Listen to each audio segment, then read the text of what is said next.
Hey everyone, thank you for tuning in. My name is Jairo Para. I am the host of The Small Guy on Main Street. This is 2025 and we're kicking things off with another episode. I appreciate every one of you. Thank you very much. So, in this episode, right, we're going to honor the fallen from last year, 2024, right? This is not, by no means, no way, this is not to bash, this is not to criticize, this is not to direct any negativity to these businesses that have failed in 2024, right? Um, Please understand that this is to honor them, right? This is for those that gave countless days, hours, weeks, weekends. They gave it, I'm going to assume their all, right? For sure, money, for sure, time. And the businesses closed last year, right? And this also comes with a special and interesting one that is closing this year, January 31st. Um, but like I said, this is appreciation. I want to say thank you very much for those businesses that have attempted, and did for some time, right? However much time they were in business, 1 year, three, 5, 8, 10, whatever it was, you gave it a shot, right? So thank you very much for that, right? But so we're gonna start off with just what I know, a few, right, that I follow on Instagram and they have posted that they were closing. I know there's plenty more that are out there, but these are the ones that I know, right? If you have any other ones, send them my way, right? Put them in the comments, wherever you could send me a message, send it to me, right? I really want to know. And one of the things that I try to do is communicate with them, right? It's not always successful, but I try, right? So we have Milk and Cookies in the city of Southgate. All right, they closed in November, just before Thanksgiving, if I recall. Um, they serve cookies and coffees and other items of that nature, right? So I'm not sure, of course, what happened. They don't talk about it, but I did visit them. I wanted to go check it out. That caught my attention, so I went. They had an employee there, um, and they didn't give much information of what was really happening. But you know, the business is closing, though they did work unique hours. I will say that the business operation was in unique hours. If I recall correctly, it was opening at 2 in the afternoon to about 9 or 10 in the nighttime. I think, or maybe sooner. But that's unique. That's different. Maybe they recognize they cater to their customers better at that time. So by all means, if that worked, then go with it. If it didn't, maybe that's the reason. But again, thank you very much. Right? We have V Burger in the city of Long Beach, and V is for vegan burgers. Right? They did sell. I want to say Impossible Burger or the other one, and fries, um, dairy-free milkshakes. They did close down the last year as well. Um, I don't know, right? I did eat there 2023, right? That's where I started following them. So in 2023, I did eat there. The burgers were delicious. They were good, but maybe just not the right crowd, not the right location. Who knows, right? So thank you again. On to the next chapter. There's another one, baked vegan sweets, right? In the city of Long Beach as well. Vegan pastries, cakes, cupcakes, cookies, and all that sort.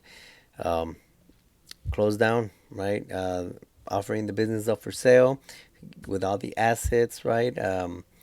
And whoever, saw a good opportunity maybe took it, right? But still, the question remains: why? Why are they closing? What is really happening?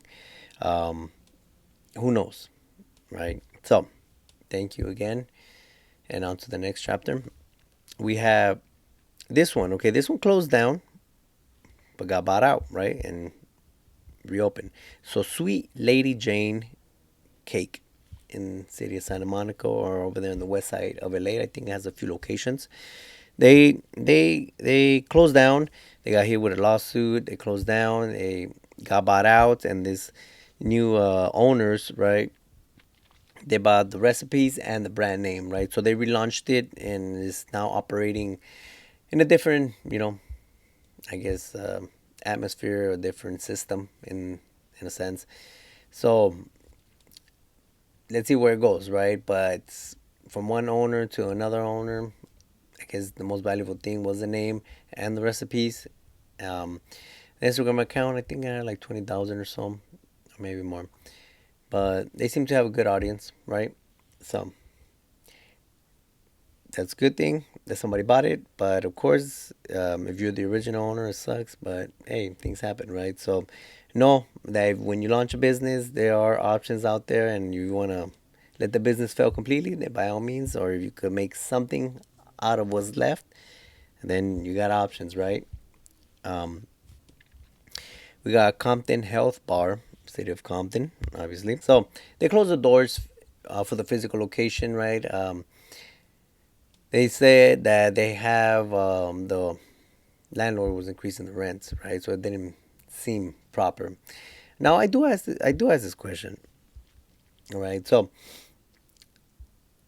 a few locations that I know, and I talked to other business owners, they have said that excuse me, have said that landlords have been increasing lease, right, rent. And I know it's difficult because that's their business, right? They're into real estate. So the thing is that that's that's a hard game to play, right? Landlords want to make more money, business owners don't want to pay anymore, right? So, but then they have these businesses that are quite literally sitting months, years, who knows, right? So that is very unique. What really happens, right? So they're risking the business owner to vacate the location, and they don't have anybody right after, I guess, right? So that's also risky. So play hardball, trying to make your next move, and wait for your opponent to make their move, right? And it goes back and forth. By all means, there's always negotiation involved, that could occur. See where that takes you. So, and here I do have audio. Let's see what Danny from Compton Health Bar said. When we moved from Alondra to here, it wasn't the right move. There comes a point, I think, I mean, for a while for us, it was essential. Like, I was like, no, we need to have a location, a physical location, no matter what. Yeah. It has to function as a community space because that was the whole point of it. I mean, because to do what we do here, que es la vendimia part of it, all we need is like a counter. That's it. But the intention of having this space was for community. And that was being here was starting to feel like a constriction. Initially, it felt like what was necessary, but in the last year, it started feeling more of like constriction. And I don't like to be constricted. And there was grief involved, as I mentioned in my announcement. That of course, I'm grieving because this is the end of an era. We've been here for, we've had a physical location. I've had some place to go to and report to work from this hour to that hour for the last 11 years. And now I have to build a whole new structure for myself. I have to make a new schedule for myself, structure my days differently based on what's needed. And so it's a whole new way of life, basically. And it's exciting. It's exciting because there's a lot of unknowns. And I like the unknown. One of the reasons that I feel confident in this move, in this pivot, is because we have so much community support. If we didn't have the support that we had built and the relationships with community that we built in the last 11 years, I wouldn't feel as good about this. But because we spent all that time building a relationship with the community. Everyone's willing to follow us wherever we go Hmm. and continue supporting us in whatever form we Yeah, have. because technically there's never the perfect time. No, Technically, no, never. no, there's never a perfect time. No. No, you just have to like, when you know it, you know it, Yeah. and act then Yeah. and there, take action. But this is the one that is strange, expected but not expected. Now, why is it expected? It's because they're a restaurant. They're in the food industry, one of the most riskiest, most difficult businesses to, you know, stay afloat. Profit margins are low. Uh, Labor is expensive. You got food that's going up in price. And how do you keep a good balance, right, of everything? So now the business is Guerilla Tacos in LA. Guerilla Tacos is a popular taqueria in downtown LA known for unique and innovative tacos. Its high acclaim got Guerilla Tacos featured in an episode of Taco Chronicles on Netflix. Today we're The Guerilla, the one and only Guerilla Tacos. Now they've been featured in many articles, many Netflix episodes. So they are very popular, right? I mean, I don't know what's really happening, what's going on. Um, I could only assume, right, that they're closing. They had a recent burglary. I think last year they got hit twice, right? And I follow them, so that's what I was able to see. So they got hit twice with burglary. Maybe they said, "I'm done with the place," right? It's not getting any better. The future here is no good, right? So let's close down and relocate. Maybe that's what they're doing. Who knows? The other guess that I have is that they are no longer as popular, right? They were featured, like I said, in many Netflix shows and articles, but this was, a couple of years ago, right? So when that happens, sales go up, popularity goes up, but then you maintain it, right? Do you need to keep doing shows and articles? Maybe you do, maybe you don't, right? Just how do you stay afloat? Again, who knows, right? Those are just guesses on my part. I wish I could talk to them, but of course, not everyone wants to talk about closing a business, and I understand that it's difficult, right? It's sometimes something people are ashamed of. Some people don't wish to discuss, right? Because it's not the best part of business, but it is, right? Now they could have also underestimated the food industry, right? Yes, they've been in business a long time, and from one year to another, it could drastically change, right? What is the new food scene in LA, right? Tacos is popular in Los Angeles, right? Street tacos, 100%. But they had an influx of so many street tacos in the past years that now which one? Which one do you go to, right? What is the best one, right? You got two in one block in every corner. Their tacos were unique. They were delicious. I had ate there. I got invited by a friend. But, right, how do you keep changing that? Right? How do you keep innovating, performing better, and, to the next? So there's many things that could have gone on. I don't know their financials. Who knows what could have happened there? But that one, like I said, it just surprised me.